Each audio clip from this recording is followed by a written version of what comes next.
देख रहे हैं आप और आपके साथ मैं अदिति त्यागी। आज 23 नवंबर है और 3 दिन बाद 26/11 के आतंकी हमले की बरसी है। इस बरसी से करीब 72 घंटे पहले कांग्रेस पर एक बुक बॉम्ब फटा है। इसका सीधा संबंध 26/11 से है। कांग्रेस के सीनियर नेता और कांग्रेस सरकार में यूपीए सरकार में मंत्री रहे मनीष तिवारी ने अपनी आने वाली किताब के कुछ अंश जारी किए और इसमें उन्होंने अपनी ही पार्टी की सरकार पर गंभीर सवाल उठाए हैं। मनीष तिवारी ने कहा कि मनमोहन सिंह सरकार ने 26/11 के हमले के बाद पाकिस्तान के खिलाफ सख्ती नहीं दिखाई। मनीष तिवारी ने यह भी कहा कि इतने बड़े आतंकी हमले के बाद भी कांग्रेस के नेतृत्व वाली यूपीए सरकार ने पाकिस्तान को सजा नहीं दी, कड़ा कदम नहीं उठाया, बल्कि संयम का परिचय दिया जो कमजोरी की निशानी था। मनीष तिवारी के ये आरोप इसलिए भी अहम हो जाते हैं क्योंकि वो मनमोहन सिंह सरकार में मंत्री रह चुके हैं। उन्होंने जो किताब लिखी है उसका नाम है 10 Flashpoints 20 Years National Security Situations That Impacted India। इसमें मनीष तिवारी ने डोकलाम में चीन के साथ टकराव को लेकर मोदी सरकार पर भी निशाना साधा है और कहा है कि इसे रोका जा सकता था। इसी पर आज हम ताल ठोकेंगे इन सवालों के साथ। क्या डोकलाम पर एनडीए सरकार चुकी और क्या 26/11 पर यूपीए सरकार का जो रिस्पॉन्स था वो सही मायने में संयम था या फिर कमजोरी था? कई खास मेहमान हमारे साथ हैं। बीजेपी का पक्ष रखने के लिए हमारे साथ गौरव भाटिया हैं, डॉक्टर अजय आलोक जेडीयू का पक्ष रखने के लिए हमारे साथ हैं, lieutenant general Sanjay Kulkarni defence expert हैं, गजेंद्र सिंह साखला कांग्रेस पार्टी का पक्ष रखने के लिए हमारे साथ, अनुराग भदौरिया समाजवादी पार्टी का पक्ष रखने के लिए हमारे साथ, और अब से थोड़ी देर बाद मेजर जनरल बिशंबर दयाल हमारे साथ जुड़ेंगे एज ए डिफेंस एक्सपर्ट। लेकिन पहला कमेंट जनरल कुलकर्णी मैं आपसे चाहती हूं as a defence expert. Politics में बाद में जाऊंगी। ये जो इस किताब में कहा गया है कि क्या वाकई ये संयम था, जो सवाल उठाया गया है, जिसके बाद बीजेपी भी लगातार सवाल पूछ रही है कि क्यों अनुमति और खुली छूट भारतीय सेना को नहीं दी गई। एज ए डिफेंस एक्सपर्ट आप क्या कहेंगे? क्योंकि उस समय के जो वायुसेना प्रमुख थे उन्होंने भी ये सवाल उठाया था।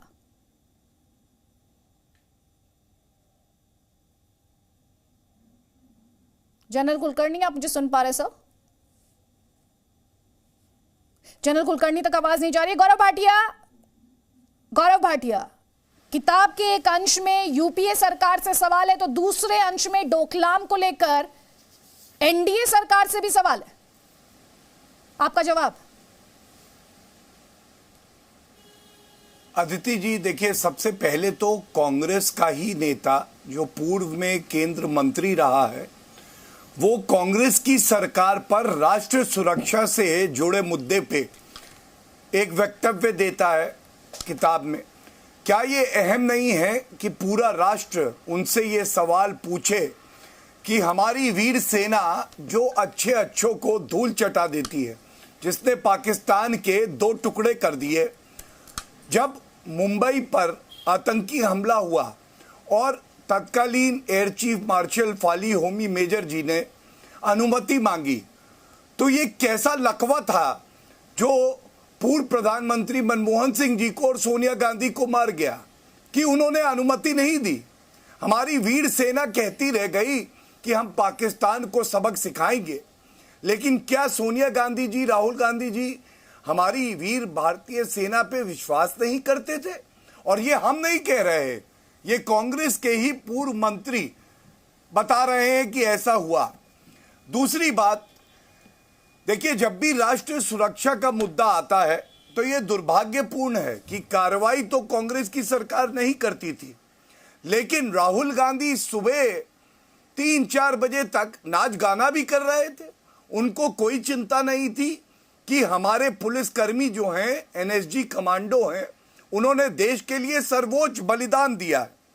तीसरी बात जो प्रेस वार्ता में भारतीय जनता पार्टी ने उठाई है, अभी इस कार्यक्रम के होने तक सोनिया गांधी ने अपनी चुप्पी नहीं तोड़ी है। तो ये जो रवैया है कि मैं चुप्पी नहीं तोड़ूंगी, लोगों की जानों से खेल लिया तो खेल लिया, हुआ तो हुआ, हम क्यों चुप्पी तोड़ें, ये रवैया ठीक नहीं है। और बदला क्या है मैं ये जरूर कहूंगा, श्री नरेंद्र मोदी जी ने दिखाया है कि कैसे अटूट विश्वास, पूरा विश्वास अपनी सेना में होना चाहिए। और पुरी का हमला हुआ तो बालाकोट एयर स्ट्राइक हुई। नहीं गौरव, लेकिन जब जो मैं आपसे पुलवामा डोकलाम का को लेकर हमला सवाल हुआ, पूछ रही हूं उस पर मैं जवाब लूंगी। अभी एक कमेंट में सारे पैनलिस्ट का ले लेती हूं जल्दी जल्दी। अनुराग भदौरिया ये कह रहे हैं हमारे सामने जब जब सिक्योरिटी चैलेंज आया हमारा रिस्पांस दुनिया ने देखा, हमने वीर सेना पर भरोसा दिखाया, लेकिन हमसे पहले की सरकारें क्या कर रही थी? बिल्कुल, जब जैसे जैसे उत्तर प्रदेश के अंदर में चुनाव आता जाएगा या देश के अंदर में जब चुनाव आएगा तो भारतीय जनता पार्टी अफसोस बात है कि हिंदुस्तान की जनता की तो बात ही नहीं करती है। हिंदुस्तान की जनता के साथ अत्याचार हो उसके बारे में कोई चर्चा नहीं, कहीं कोई बातचीत नहीं। अगर हिंदुस्तान के किसानों को रोन दिया जाता है और रोने वाले पिताजी को तो गृह राज्य मंत्री भी बना दिया जाता है, मतलब हिंदुस्तान को मार दे, कोई चिंता नहीं, कोई चर्चा नहीं। वो गृह राज्य मंत्री मंच पे बैठ के डीजी, सारे देश के डीजी कॉन्फ्रेंस हो रही है, वहां आराम से चौड़ा होकर बैठा है। तो आप अपने देश की जनता को क्या समझते हो भाई? और देश की जनता के साथ क्या हो रहा है? महंगाई में, महंगाई से लोग लगातार करते चले जा रहे हैं, इसके बारे में कोई चर्चा नहीं। मैं आ रहा हूँ आपकी बात पे भी आऊंगा। सर मेरा जो सवाल है उसका आधार बीजेपी का कोई स्टेटमेंट नहीं है सर, उसका आधार पूर्व केंद्रीय मंत्री मनीष तिवारी द्वारा खुद ट्वीट कर जो जानकारी दी गई है वो है सर। तो प्लीज मुद्दे पे रहिए। आने दीजिए ना मुझे, आपकी बात पे आ रहा हूँ मैं, प्लीज मुद्दे पर ही रहिए। और भारतीय जनता पार्टी के साथ समस्या इस बात की है कि देश की जनता की समस्या उनकी समस्या नहीं है, उनकी समस्या है देश में कैसे सत्ता पाई जाए और सत्ता पाने के लिए किस किस तरह के हथकंडे अपनाए जाएं। अपने ही देश के लोगों के साथ जो पार्टी झूठ और जुमले की राजनीति करती है, जो पार्टी अपने ही देश की जनता को धोखा देती है, अपने ही देश की जनता को झूठा सपना दिखाती है, वो क्या राष्ट्र की सेवा करेगी? वो राष्ट्र की बात करती है तो बहुत हंसी आती है, बड़ा हंसपद लगता है जब भारतीय जनता पार्टी राष्ट्र की बात करती है। किस राष्ट्र की बात कर रहे हो? अपने राष्ट्र को आपने बोला 26/11 पर यूपीए सरकार का रिस्पांस कमजोरी था आपकी नजर में, आपकी पार्टी की नजर में, या संयम था? किसान के 700 से ज्यादा किसानों की मौतें हो गई, उसके उनके परिवार के बारे में अनुराग भदौरिया जी, अगर आप मुद्दे पर रहेंगे तो हम इस डिस्कशन में आगे जा पाएंगे सर। फिर आप कहेंगे कि आप ड्रॉप कर रही हैं। सर मेरा सवाल आपसे ये है, 26/11 पर यूपीए सरकार का रिस्पांस आपके हिसाब से, आपकी पार्टी के हिसाब से कमजोरी था या संयम था? अब मेरी बात जो मैं कह रहा हूँ वही मैं आपको सर, मैं पिछले 2 मिनट से आपकी बात सुन रही हूँ। इस डिस्कशन का एक मुद्दा है सर, यहाँ पे डिफेंस एक्सपर्ट्स बैठे हैं, डिफेंस एक्सपर्ट्स बैठे हैं, वो भी अपनी बात रखने के लिए आए हैं। खैर कोई बात नहीं, आपके पास सवाल का जवाब नहीं है, आपके पास सवाल का जवाब नहीं है और आप इस डिस्कशन को और दिशा में ले जाना चाहते हैं। Sorry sir, I am sorry. Gajendra Singh Sakhla, BJP कह रही है कांग्रेस की विफलता का कबूलनामा है। बीजेपी कह रही है अनुमति और खुली छूट भारतीय सेना को क्यों नहीं दी गई। बीजेपी पूछ रही है कौन सी दोस्ती पाकिस्तान से विशेष प्रेम की सोनिया गांधी और मनमोहन सिंह जी ने अनुमति नहीं दी सेना को। जवाब आपका। भारतीय जनता पार्टी का तो दिवालियापन है, ये इन लोगों का मानसिक रूप से दिवालियापन हो गया है। 700 किसानों को मार करके और ये जनता से माफी मांगने वाले लोग हैं, ये 700 किसानों के दोषी हैं, उनकी मौत के जिम्मेदार लोग हैं ये गजेंद्र सिंह ये साखला लोग जी, जिन्होंने गजेंद्र सिंह साखला जी, गजेंद्र सिंह साखला जी, ये मनीष तिवारी की किताब इस डिस्कशन का आधार है सर। मनीष तिवारी की किताब इसका आधार है। 26/11 पर अपनी ही सरकार पर सवालिया निशान लगा दिया उन्होंने, सवाल पूछा है। वो कांग्रेस के नेता है मनीष तिवारी। मनीष जी से पूछो, समझ में आ गई। कांग्रेस ने देश की रक्षा के लिए पाकिस्तान के, ये किस तरह की भाषा है आपकी? आप मुझे डरा रहे हैं, धमका रहे हैं सर? आप मुझे डरा धमका रहे हैं क्या? आप मुझे डरा धमका रहे हैं? हाल तक एकजुट है सर। सुनिए, इस तरह की भाषा को ना तो हम प्रमोट करते हैं और ना एंडोर्स करते हैं। मैं आपके सामने अपना सवाल फिर से दोहरा देती हूँ। मनीष तिवारी ने यूपीए सरकार के रिस्पांस पर सवाल खड़ा किया। इनके पास कोई काम नहीं, कोई प्रोग्राम नहीं, महंगाई से जनता मर रही है, बेरोजगारी से जनता मर रही है। अजय आलोक, समाजवादी पार्टी हो, कांग्रेस पार्टी हो, इस पर उनकी मजबूरी समझ में आती है, लेकिन मनीष तिवारी ने जो एक्सर्प्ट्स शेयर किए हैं उसमें यूपीए की 26/11 को लेकर जो रिस्पांस था उसे लेकर भी सवाल है और डोकलाम को लेकर भी सवाल है।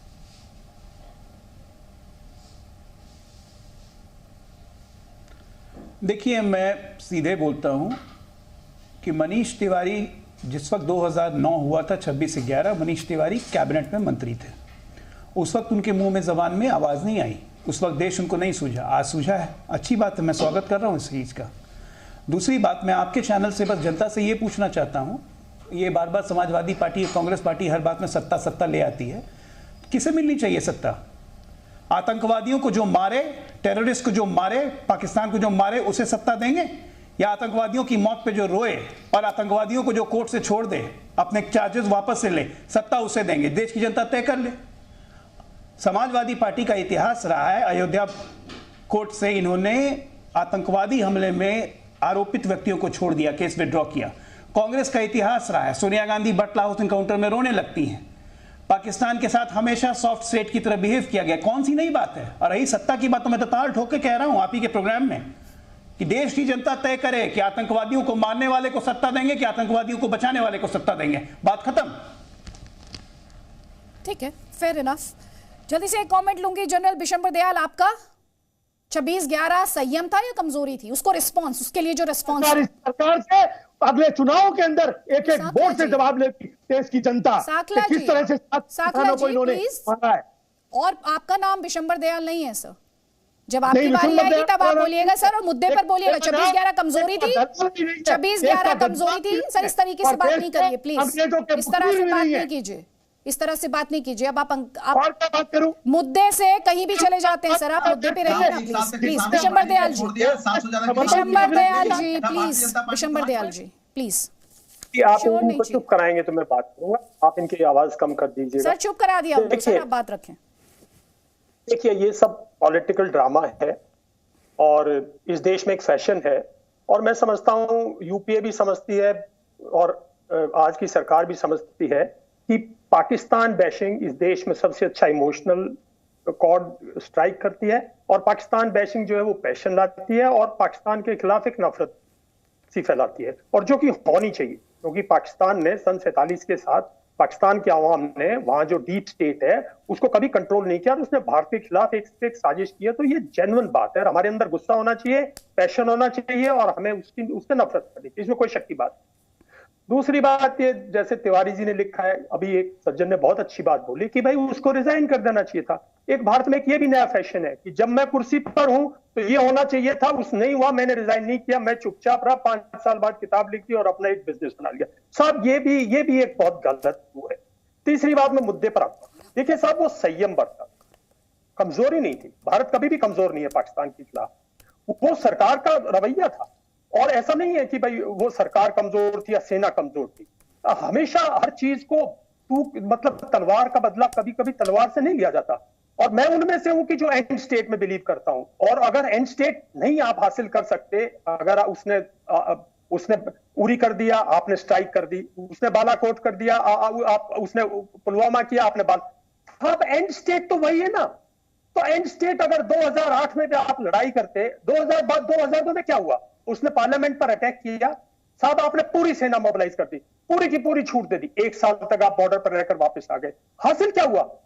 और 2008 के एक एनवायरमेंट थी, एक उस सरकार के पास एनवायरमेंट थी। न्यूक्लियर ट्रीटी यूएसए से साइन हुई थी। यूएसए अभी भी ओसामा बिन लैडेन को सर्च कर रहा था, वो अभी भी पाकिस्तान को सपोर्ट करता था। उस टाइम पर इस किस्म का संयम बरतना मैं समझता हूं कहीं ना कहीं, और ये सारी की सारी ये नहीं है कि अकेली सरकार डिसाइड करती थी। यूपीए में और पहले इस देश में सरकार, political leadership, diplomats, military leadership, security agency सब मिलकर एक फैसला लेते थे। तो उसको कमजोर कह देना ठीक नहीं है, क्योंकि 2008 के बाद संयम बरता, और ऐसी बात नहीं है उसके रिजल्ट नहीं आए। पाकिस्तान एक्सपोज होता चला गया ना, अमेरिका दूर होता चला गया पाकिस्तान से। और ये एक हकीकत है कि आपने जब पुलवामा किया, जब आपने उरी किया, तो उसके बाद भी तो 300 सैनिक खो दिया आपने सिक्योरिटी फोर्सेस के। गौरव भाटिया जवाब ले लीजिए सर, प्लीज जवाब ले लीजिए, गौरव भाटिया से जवाब ले लीजिए। लेकिन बिशंबर दयाल जी, जनरल बिशंबर दयाल जी, सर डेटरेंट आप मतलब आप पे कोई टेररिस्ट अटैक्स आप पर आपकी टेरिटरी में कैरी आउट करता रहे, और आप ये कहें कि एंड रिजल्ट क्या हासिल हुआ पुलवामा के बाद, बालाकोट एयर स्ट्राइक से, सर्जिकल स्ट्राइक से, सर वो भी अपने आप में बहुत विवादित है। ठीक है सर, मैं आपको वापस फ्लोर दे दूंगी, प्लीज अब काउंटर लीजिए सर, डिबेट है ये। गौरव भाटिया सर, मैं आपको वापस फ्लोर दूंगी सर, प्लीज। गौरव भाटिया ये कह रहे हैं पाकिस्तान बैशिंग जो है वो एक फैशन है।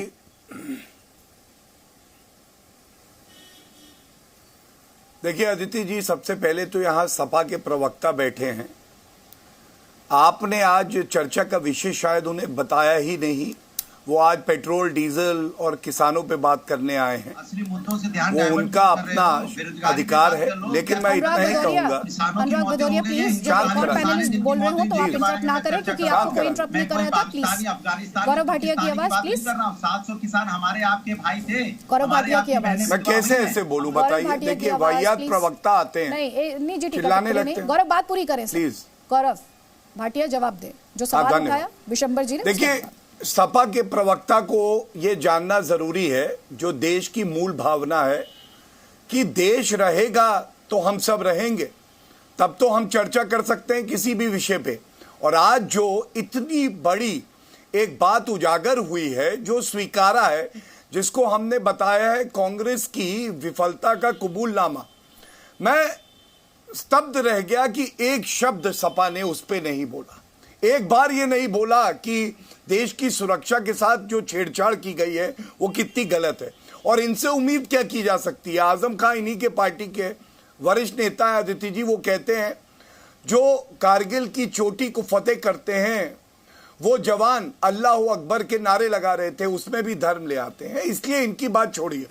लेकिन पूर्व के सेना के हमारे साथी हैं, उनका मैं बहुत सम्मान करता हूं, मैं उनसे थोड़ा आज सहमत नहीं हूं। और सहमत क्यों नहीं हूं मैं बताता हूं। जनता की बात करता हूं, उन्होंने एक बात कही, मतलब अगर जनता या महंगाई बेरोजगारी से आत्महत्या कर रही, मैं सवाल तोते को शांत कराइए, मतलब अगर हम तोते को शांत कराइए, जनता की बात मैं तभी बोलूंगा। एक सेकंड, अनुराग भदौरिया, अगर आप ऐसी बात करेंगे तो सर डिस्कशन कैसे होगा? प्लीज एक बार में एक पैनलिस्ट, मैं वक्त जाया नहीं करना चाहती हूँ, प्लीज वक्त जाया नहीं करना चाहती हूँ। आप विशंबर दयाल जी ने जो सवाल उठाए थे गौरव भाटिया, उनका जवाब दें प्लीज, उनका जवाब दें। अनुराग भदौरिया, इसके बाद मैं फ्लोर आपको दूंगी और विशंबर जी को भी फ्लोर दूंगी प्लीज, लेकिन एक एक करके, ताकि दर्शकों को क्लैरिटी मिले हर पार्टी के स्टैंड को लेकर, और जो डिफेंस एक्सपर्ट है उनकी जो राय है वो भी क्लैरिटी के साथ दर्शकों तक पहुंचे please. Thank you. Gaurav Bhatia. देखिए, विशंबर जी बहुत ही सम्मानित हैं, पूरा देश जो है इनका सम्मान करता है, क्योंकि इन्होंने भारत के लिए अपने सालों साल लगाए हैं। लेकिन विशंबर जी ने सवाल हम पे नहीं उठाया, उन्होंने कहा कि कांग्रेस की सरकार की नीति यही थी। तो विशंबर जी, यही बात तो हम कह रहे हैं कि वहां पे नीतिगत फैसले लेने का लकवा मारा हुआ था। वहां पे आर्मी और एयरफोर्स के चीफ जाते थे, कहते थे अनुमति दीजिए, वो नहीं देते थे। आप बताइए विशंबर जी, गृह मंत्री जब हमला हो रहा था तो वो सुरक्षा कवच नहीं बन रहे थे नागरिकों के, वो बंद गले का सूट बदल रहे थे, कंघी कर रहे थे। ये कितना उचित है? और क्या बदला है? मैं उठा रहा था बात जो आपने भी कही कि कांग्रेस पार्टी ने कहा पुलवामा हमले के बाद 56 इंच की छाती कहां है। उन्होंने पाकिस्तान को क्लीन चिट दी, होम ग्रोन टेररिज्म। लेकिन बालाकोट एयर स्ट्राइक का धमाका जब हुआ तो पाकिस्तान के कान के पर्दे फट गए। मालूम है क्यों? हमारी वीर सेना की यह बड़ी उपलब्धि थी, और हमारे नेतृत्व का जो नरेंद्र मोदी जी कर रहे थे, जिन्होंने सेना पे अटूट विश्वास दिखाया, जिन्होंने खुली छूट दी। तो यही फर्क है। जनता इसीलिए श्री नरेंद्र मोदी जी को सर आंखों पे बैठाती है। मैं आपकी बात से सहमत हूं, वो निठल्ली निकम्मी कांग्रेस की सरकार थी। ये सरकार अगर कोई गलत नजरों से देखेगा तो उसको नेस्त नाबूद कर देगी, यही फर्क है। ठीक, विशंबर दयाल जी मुस्कुरा रहे हैं। विशंबर दयाल जी,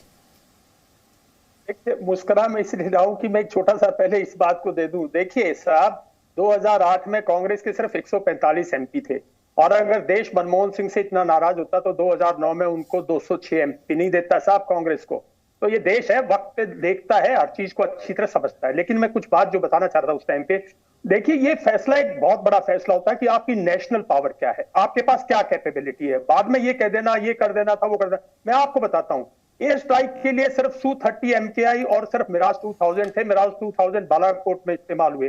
बालाकोट में क्यों इस्तेमाल हुए? क्योंकि 2011 में वही एनटीजी ने उनकी मॉडर्नाइजेशन जो थी वो अप्रूव की थी, और उस मॉडर्नाइजेशन के बाद ही उनको यूज किया जा सका। वरना 2008 में भारत के पास ऐसी एयर पावर नहीं थी जो कि एक करारा जवाब दे सकती। और जहां तक लैंड फोर्सेस की बात है, 2002 6 साल पहले, 1 साल हम लगा के आए बॉर्डर पे साहब, और पराक्रम हुआ। तब भी तो बहुत मजबूत सरकार थी, वाजपेयी जी बहुत सुलझे हुए स्टेट्समैन थे। ये सब, और उस टाइम पे इंटरनेशनल माहौल क्या होता है, ये सब सोचना पड़ता है। और मैसेजिंग जरूरी नहीं तलवार से दी जाए, मैसेजिंग एक बहुत स्ट्रॉन्ग मैसेजिंग है बहुत एक्सपोज किया पाकिस्तान को, लेकिन मैं ये मानता हूं कि एक सेकंड, मैं एक सवाल पूछना चाहती हूं सर, एक सेकंड। विशंबर दयाल जी मेरा सवाल सुन लीजिए सर। वायुसेना के तत्कालीन air chief marshal Fali Homi Major ने क्या कहा था? It was an opportunity lost and we did not make use of it, quote unquote. If I was in his place, I would not have made this statement after my relinquishing the office. Otherwise, जब मैं office में था, I would have resigned.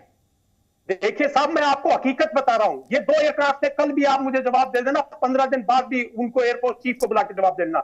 230 जल्दी से comment में general Kulkarni का लूंगी sir, general Kulkarni का लूंगी यहाँ पर।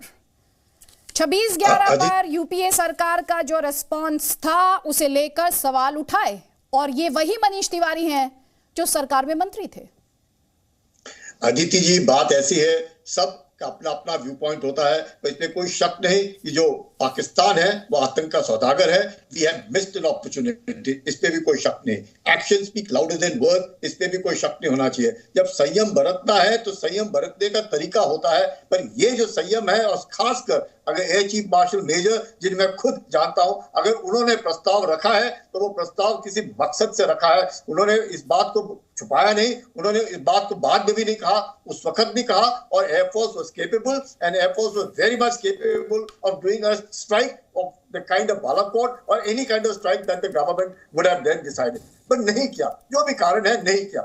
ये कहना कि 166 लोग 26/11 में मारे गए, उनके मंत्री कहां पर थे आप जानते हैं, हमारा डेलीगेशन कहां था वो भी हम सब जानते हैं। उसके बावजूद अगर 10 पाकिस्तानी आतंकियों में से 9 मारा गया, और कसम अपने आप को जो हिंदू दिखा रहा था, अगर वो पकड़ा ना जाता, जिसके ऊपर करोड़ों खर्च किए हम लोगों ने ये साबित करने के लिए और फेयर ट्रायल के लिए, उसके बाद हमने उसको 4 साल के बाद फांसी की सजा सुनाई। और मुझे लगता है कहीं ना कहीं पर हो सकता है, जैसे लोग कह रहे हैं कि हमारी ये जरूर एक कमजोरी दर्शाती है कि जब हम केपेबल थे उस वक्त पाकिस्तान भी इतना मजबूत नहीं था।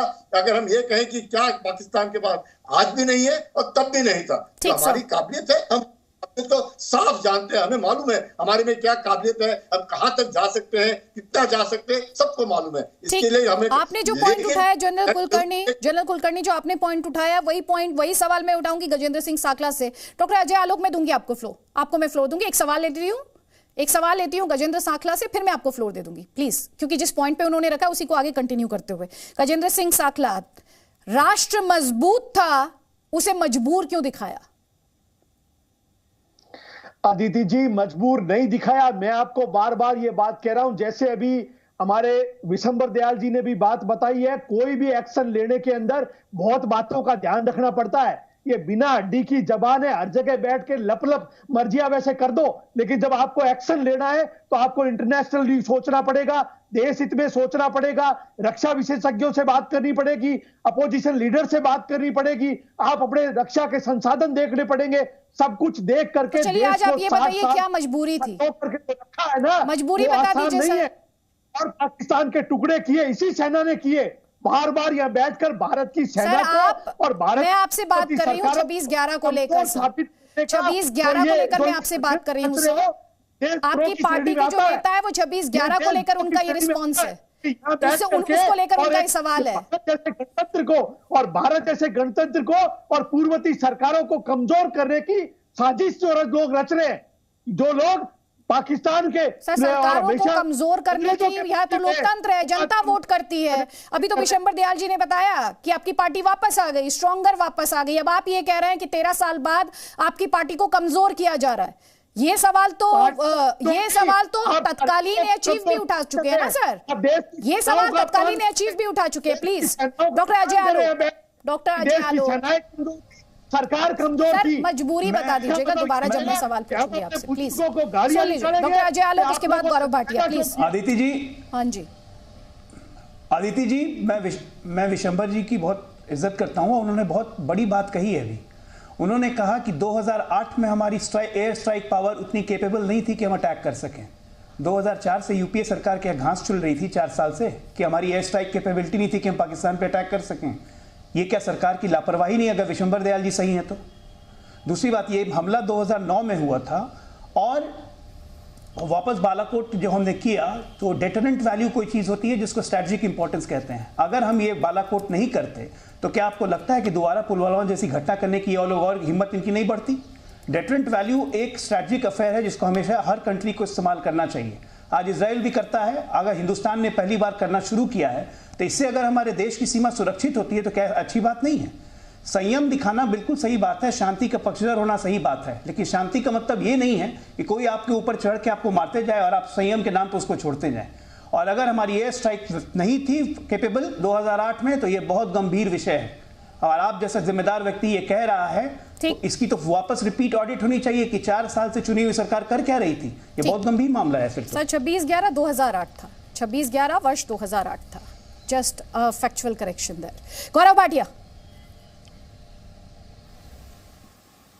देखिए, बड़े खुले मन से एक भारतीय के नाते जो लेफ्टिनेंट जनरल है, ये खाली आज के मैं बात पूरी कर लूं, ये बीच में एकदम से लाउड स्पीकर ऑन हो जाता है। अदिति जी, आप अपना स्टूडियो देखिए, कोई लाउड स्पीकर लगा है क्या पीछे? थे और उनको आके 700 मरावा दिया। कैसे ऐसे चर्चा हो सकती है? में क्या छुपा रहा है? गजेंद्र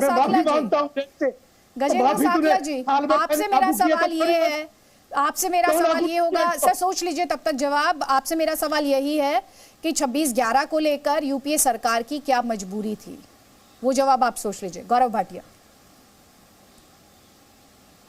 देखिए, एक भारतीय होने के नाते जो लेफ्टिनेंट जनरल कुलकर्णी जी ने कहा, मैं आपके जज्बे को सलाम करता हूं साहब, और बड़ी खुशी होती है जब सत्य को सत्य की तरह रखा जाए, उसमें राजनीति ना की जाए। बहुत अच्छी बात इन्होंने कही कि हमारी सेना पहले भी इतनी ही मजबूत थी, उसके पराक्रम की गाथा हर जगह गाई जाती है, पूरे विश्व को पता था। फिर पाकिस्तान क्या है, लेकिन फर्क क्या था? एक राजनीतिक इच्छा शक्ति होती है कि सेना पे पूर्ण भरोसा और खुला हाथ दी जाएगी, उनको छूट दी जाएगी, उनका निर्णय माना जाएगा। वो पहले नहीं था, और राष्ट्र तब भी मजबूत था लेकिन नेतृत्व मजबूर था। अब राष्ट्र मजबूत है क्योंकि नेतृत्व भी मजबूत है, और सेना तो हमारी सबसे वीर है। दूसरी बात जो विशंबर दयाल जी ने कही, उनकी बात में कहीं ना कहीं आपस में ही मतभेद है। क्यों?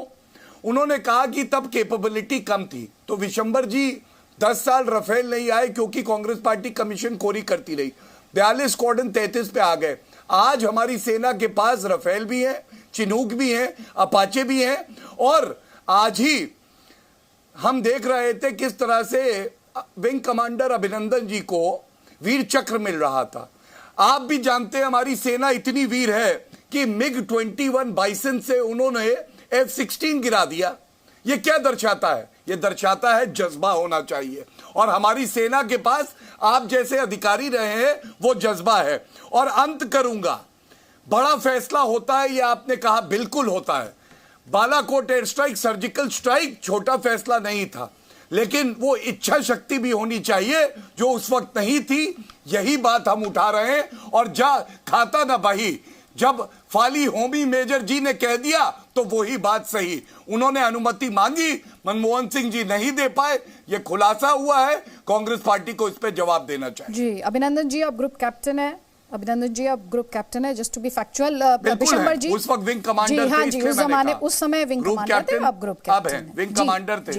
जी यस जी, जस्ट फॉर बिल्कुल सही, जस्ट फॉर क्लैरिटी। विशंबर जी।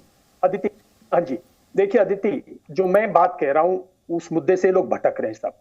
मेरा अपना मानना यह है कि कोई भी पाकिस्तान के साथ अगर आपने डिसीजन लेना है ना, तो उसकी एंड स्टेट सोच के लेना है। आपने सर्जिकल स्ट्राइक की ना उरी में, क्या उसके बाद रुका? आपने बालाकोट क्या उसके बाद रुका? मेरा अपना बहुत स्ट्रांग मानना है। ये देखिए, मैंने एक इशू बोला है कि उस टाइम नेशनल पावर क्या थी, उसकी कैपेबिलिटी क्या थी। मैंने सर 2000 जिसमें बालाकोट यूज हुआ वो 2011 के बाद मॉडर्नाइज हुआ है, वो मैंने एक चैप्टर में मेंशन किया। लेकिन मेरा अपना मानना यह है 2008 हो, 2000 या पार्लियामेंट अटैक, कोई भी इंडिया पे पाकिस्तान ने बार बार अटैक किए और हमने जवाब दिया, और अब हमने उरी स्ट्राइक कर दी, सब कुछ कर। लेकिन मैं एक बात अगर किसी से पूछूं, बालाकोट के बाद जब हमारी एयर कन्फ्रंटेशन हुई, जब जिसे विशंबर दयाल जी के साथ हमारा संपर्क टूट गया, रुक करेंगे उनका। अनुराग भदौरिया, मैं एक सवाल आपसे बार बार पूछ रही हूँ, 26/11 संयम था या कमजोरी थी आपके हिसाब से? अब मैं चूंकि बार बार सैनिकों की बात हो रही तो मैं आपको बता दूं, इस देश में जय जवान जय किसान का नारा है। किसान के बेटे जवान हैं जो सरहदों पे खड़े, सीमा पे खड़े हुए अपनी जान देते हैं, सुबह से लेकर शाम तक देश के लिए लड़ते हैं। और ये सरकार ने क्या किया उनके किसानों के साथ, उनके घर वालों के साथ क्या किया, जवान के किसानों के साथ। वो किसान बेचारा यहाँ 1 साल तक बैठा रहा, 700 किसानों की मौतें हो गई। ना जाने कितने जवान के पिताजी होंगे, उसमें पता लगा लीजिए आप कितने जवानों के पिताजी की मौत हुई सिर्फ देश के अंदर में। वो सरहद पे हमारे देश की सुरक्षा कर रहे थे, इन्होंने उसकी भी चिंता नहीं की। ये बार बार सैनिकों की बात कर रहे हैं, बिल्कुल हमारे फौज पे हमें गर्व है, लेकिन आपको कहां गर्व है? आपको फौज पे गर्व होता तो उनके पिताजी किसान, हमारे बंधु इतने दिन तक वहां पे धरने पे बैठे रहे। आप 26/11 पर जो स्टैंड यूपीए सरकार ने लिया वो कमजोरी था या संयम था? आपने जवान के फादर को, जवान के पिताजी को क्या बोला? चोर, डकैत, किसान, मवाली, आतंकवादी। यह है भारतीय जनता पार्टी का सम्मान फौजियों के लिए, यह है जवानों के लिए सम्मान इनका। ये नहीं तो पता लगा लीजिए आप क्या क्या क्या किसान के बेटे फौज में नहीं है, वो बेचारे फौज में देश की सेवा कर रहे थे। और यूपीए सरकार का जो स्टैंड था वो आपके हिसाब से संयम था या कमजोरी था? सर आप चिल्ला क्यों रहे? भारतीय जनता पार्टी सर आप चिल्ला क्यों रहे? मैं आपसे क्या पूछ रहा हूं? मैं 26/11 पर यूपीए सरकार का जो स्टैंड रहा वो संयम था या कमजोरी था? सर आप सवाल भी नहीं सुनते हैं, जवाब देना नहीं चाहते, आपके पास सवाल का जवाब नहीं है। अरे जवाब तो दे रहा हूं, किसानों का सम्मान नहीं किया आपने, जवानों का सम्मान नहीं किया, वो क्या सम्मान करेंगे देश का? जो देश की फौज का सम्मान नहीं कर पाए, जो देश के किसानों का सम्मान नहीं कर पाए, जो देश की जनता का सम्मान नहीं कर पा रहे हो, किसका सम्मान करेंगे? आप आपने सवाल का जवाब दिया नहीं सर, आपके जवाब नहीं देने से सवाल खत्म नहीं होंगे।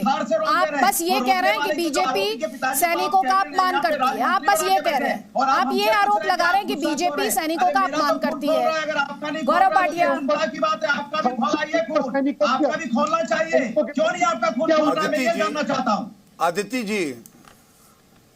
आदित्य जी आपने ना दुखती नब्ज आज पकड़ ली इस कार्यक्रम में।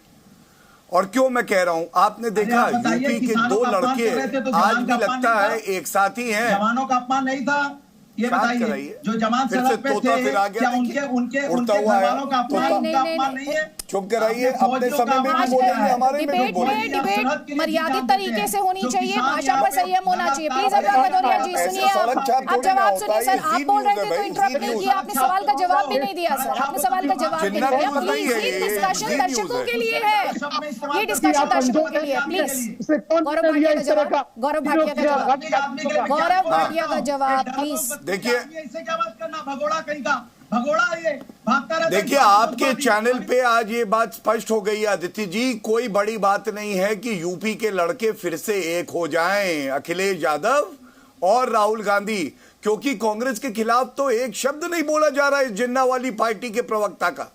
और मैं एक बात बताऊंगा, इसमें इनको क्या कहना है आप बताइए। शांत कराइए भैया, शांत हो जाइए, तोता मास्टर, तोतू शांत हो जाओ। अरे शांत करा लिया आदित्य जी भाई प्लीज। हम लोग अपना जो स्टैंडर्ड है वो नहीं गिरा सकते इनके साथ चर्चा में, प्लीज। जनता सुनना चाहती है, ये तोतू बोलते जाते हैं। चुप कराइए, धन्यवाद। देखिए आज दूसरा एक और बात बहुत बड़ी आई है। हाँ आज बहुत बड़ी बात एक और आई है, मत भूलिए उसे भी। मणिशंकर अय्यर ये जो सेल्फ गोल के पेले हैं, इन्होंने एक और सेल्फ गोल किया। इन्होंने कहा है कि भारत जो है वो खरगोश की तरह है। वो चीन और पाकिस्तान ये दोनों हेडलाइट है, जब जलती हैं तो खरगोश को नहीं पता होता कि वो किधर जाए, दाएं जाए बाएं जाए। अरे भारत जो है वो सिंह की तरह है, वो जब गरजता है ना और जब बरसता है तो चाहे वो खरगोश हो चीन, चाहे वो दूसरा खरगोश पाकिस्तान हो, उनके पैरों के नीचे से जमीन खिसक जाती है। और यही भावना है भारत के लोगों की। लेकिन मणिशंकर अय्यर, मनीष तिवारी, ये लोग क्या समझे, और सपा आके यहाँ एक शब्द उनके खिलाफ नहीं बोल पाएगी। हम सिंह मानते हैं, हम शेर मानते हैं अपने देश को, और ये लोग खरगोश से उसकी तुलना करते हैं। पाकिस्तान की क्या मजाल और हैसियत कि वो भारत की तरफ बुरी नजर से भी देख सके। ठीक है, जल्दी से कमेंट विशंबर दयाल जी आपका। देखिए मेरा कमेंट यही है कि अदिति की एक एंड स्टेट जब तक आपके मन में क्लियर नहीं होगी, भारत के मन में, जब तक आप ये नहीं फैसला करोगे कि आखिर में चाहते क्या हो आप, जब तक ये सब होता रहेगा और ये बातें सिर्फ पॉलिटिकली लोग पॉलिटिकल प्लेटफॉर्म्स को यूज करेंगे। मैं जैसे मेरा वीडियो ऑफ हुआ जब आपने जब आपने स्ट्राइक की बालाकोट में, उसके बाद आपकी एक एयर वॉर हुई, आपका पायलट गिरा, उनके कब्जे में था, तब भी तो आपने संयम दिखाया ना, बैकडोर चैनल यूज किया ना, वरना तो कन्फ्रंटेशन थी, उसने हमारी टेरिटरी वायलेट की थी, आपको काउंटर अटैक करना चाहिए था।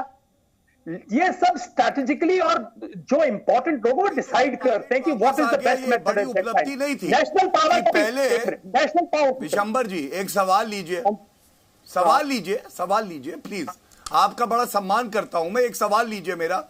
पहले आर्मी की ताकत और एयरफोर्स की ताकत को यूज करके ऑफेंसिव में पाकिस्तान को उसकी औकात दिखाई, उसके बाद हमने सुनिश्चित किया कि हमारा भाई अभिनंदन वापस आए। ये जीत है या हार? और दूसरी बात, भारत की तुलना खरगोश से कर देना कि चीन और पाकिस्तान हेडलाइट जलाता है तो खरगोश इधर भागे कि उधर भागे, आपको नहीं लगता कि ये सेना का अपमान है, कर्नल संतोष बाबू का अपमान है, जिन्होंने सर्वोच्च बलिदान देश के लिए दिया? बताइए हमें। विशंबर जी साहब, मैं पहले दिन से कह रहा हूं, इंडिया की जो पॉलिटी है उसको बिल्कुल नहीं मालूम कि सुरक्षा के मामले में कब क्या कहां बोलना है, बिल्कुल नॉविस है। मैं आज से नहीं, मैं बार बार कह चुका हूं, मैं पूरी पॉलिटी को कहता हूं साहब, पूरी पॉलिटी। सब आप लोग इनमैच्योर प्रीमैच्योर स्टेटमेंट दिखा देते हो, कई बार इतनी प्रीमैच्योरली स्टेटमेंट दिखा देते हैं कि आपके प्राइम मिनिस्टर को जवाब देना मुश्किल हो जाता है, फिर उसको कहना पड़ता है कि ना कोई आया ना गया। ये हमारी पार्टी की कमजोरी है, लेकिन की कमजोरी नहीं है। और जहां तक कांग्रेस की कमजोरी है साहब, ये पूरी पॉलिटी की इलिटरेट पार्लियामेंट। एक सेकंड गौरव भाटिया, जिस सवाल के साथ मैंने शुरुआत की थी, हम लगातार 26/11 पर ही डिस्कशन करते रहे, सवाल तो उन्होंने एनडीए से भी पूछा डोकलाम को लेकर, उस पर आपका जवाब? हाँ, मैं उत्तर दे देता हूं, मैं देता हूं। देखिए, आज कर्नल संतोष बाबू जी को सर्वोच्च बलिदान के लिए महावीर चक्र दिया। क्या कांग्रेस पार्टी यह कहना चाह रही है कि उन्होंने अपनी जान व्यर्थ में दी? क्या यह सत्य नहीं है कि ऑल पार्टी मीटिंग बुलाई गई और प्रधानमंत्री जी ने केवल भारत में नहीं, बड़े बड़े विश्व पटल पर जो चीन कर रहा है उसका मुद्दा उठाया? मेरे हाथ में ऑल पार्टी मीटिंग के बाद जो वक्तव्य पीएमओ का आया वो भी है, किस तरह से हमने चीन को लताड़ा। क्या यह सत्य नहीं है अदिति जी कि कैलाश रेंज अगर हमने कब्जा किया तो हमारी वीर सेना थी? तो इस तरह की बात करना मैं समझता हूं अपने आप में ओछापन है, हल्की राजनीति है। क्योंकि आप विफल रहे इसलिए हम अपनी ही सेना की कमी निकालेंगे, हम इस सरकार की कमी निकालेंगे, लेकिन जो तथ्य है वो कुछ और कह रहे हैं, वो कहीं और इशारा कर रहे हैं, जो मैं आपके समक्ष रख चुका हूं। विशंबर जी देखिए, जहां तक डोकलाम की बात है, मैं समझता हूं उन्होंने जो मुद्दा उठाया उसको फिर से देखा जाए। उन्होंने कहा, और जनरल मेरे साथ कुलकर्णी एग्री करेंगे, जो हमारी माउंटेन स्ट्राइक कोर थी उनका टाइम पे डिप्लॉय होना एक बहुत बड़ा डेटरेंट था चाइना के लिए। और उसके बाद जो हमने किया, जैसे हमने उसको जवाब दिया गलवान वैली में, हमें कैलाश रेंज से वापस नहीं आना चाहिए था। एक स्ट्रॉन्ग मैसेजिंग दे के हमें परसिस्टेंट, मेरा तो सिर्फ ये है कि अपनी पॉलिसी के साथ लॉन्ग टर्म स्ट्रेटजी बना के परसिस्टेंसी दिखाइए, पूरे भारत को दिखानी चाहिए, चाइना हो पाकिस्तान हो, हमारा एक परसिस्टेंट स्टैंड होना चाहिए। आप ये करोगे तो इसका ये जवाब आएगा। गौरव, माउंटेन स्ट्राइक कोर को लेकर जो उन्होंने कहा कि ग्रेट डिससर्विस की गई इंडिया की नेशनल सिक्योरिटी को लेकर। देखिए, मैं इनका बहुत सम्मान करता हूं और मेरे हाथ में एक बहुत ही प्रसिद्ध चैनल की एक न्यूज क्लिपिंग है। आर्मीज माउंटेन स्ट्राइक कॉप में 10,000 और वहां पे सैनिक तैनात किए गए और इससे चीन भी घबराया है। ये हमारी सरकार ने किया है। कांग्रेस की सरकार में तो कागजी कार्रवाई होती थी। गौरव, when is this? ये मेरे हाथ में है। No, I know, but check the date. When is this? ये डेट है 9 अप्रैल। मैं बता रहा हूँ, ये एडिशनल जो ट्रूप भेजे गए 10,000, ये 9 अप्रैल 2021 को 2021 उनका जो सवाल है, just to give right perspective, जो सवाल मनीष तिवारी उठा रहे हैं वो डोकलाम के संकट से जुड़ा हुआ है। डॉक्टर अजय आलोक, मैं आपको बता रहा हूँ, मेरे हाथ में। एक सेकंड डॉक्टर अजय आलोक को मुझे फ्लो देना है, please 20 seconds. Gaurav, I have given you enough time, please try to understand. Doctor Ajay Alok, yes, 20 seconds only. Doctor Ajay Alok, देखिए, मेरा बस मेरा बस ये कहना है कि नेतृत्व, राजनीतिक नेतृत्व हमेशा सेना को और देश को एक संबल देता है, लेकिन राजनीतिक नेतृत्व जब खुद अपने देश को कमजोर करने में गिर जाए तो ऐसे राजनीतिक नेतृत्व की देश को जरूरत नहीं होती है। 2008 में 26/11 मुंबई हमला होता है, 2009 में मनमोहन सिंह वापसी भी करते हैं, लेकिन 2009 में ही राहुल गांधी हिलरी क्लिंटन के सामने रॉबर्ट टी मूर्ति का स्टेटमेंट है कि उन्होंने कहा कि इस देश में जब पूछा गया कि 26/11 में लश्कर तोबा की क्या स्थिति, आप लोग क्या कर रहे हैं, तो कहा कि उनसे ज्यादा चिंता नहीं है, खतरा हिंदू और आतंकवाद से है जी। तो जब नेतृत्व इस तरह का हो जाए ना कि जानते बूझ से खतरों से आंख मूंदने लगे और अपने राजनीतिक विपक्षियों पर ज्यादा हमले करने लगे तो देश की आंतरिक सुरक्षा कहीं ना कहीं खतरे में आती है। आज ये स्थिति नहीं है, ये देश समझ रहा है। ठीक है गौरव भाटिया, 20 सेकंड्स प्लीज, लेकिन देश रहेगा तभी राजनीति होगी। प्लीज। हाँ, देखिए ये बात अदिति जी मैंने क्यों बताई, ये जो मनीष तिवारी जी की किताब है उसका एक एक्सर्प्ट है, एक पैराग्राफ है जिसमें उन्होंने कहा है कि माउंटेन स्ट्राइक कॉर्प इसको खत्म किया गया, इसीलिए मैंने दिखाया कि ये अप्रैल 2021 में 10,000 अतिरिक्त जो है सैनिक डिप्लॉय किए गए। तो ये जो तथ्य है ये भी गलत है, मैं इसी बात का उत्तर तथ्यात्मक रूप से दे रहा था। ठीक है sir, thank you so much. आप सभी मेहमानों का बहुत बहुत शुक्रिया, गौरव भाटिया, डॉक्टर अजय आलोक, जनरल कुलकर्णी, गजेंद्र सिंह साखला, अनुराग भदौरिया और जनरल बिशंबर दयाल, बहुत बहुत शुक्रिया हमारे इस डिस्कशन में शामिल होने के लिए। Presenting B News app available on Google Play and App Store. Download it now.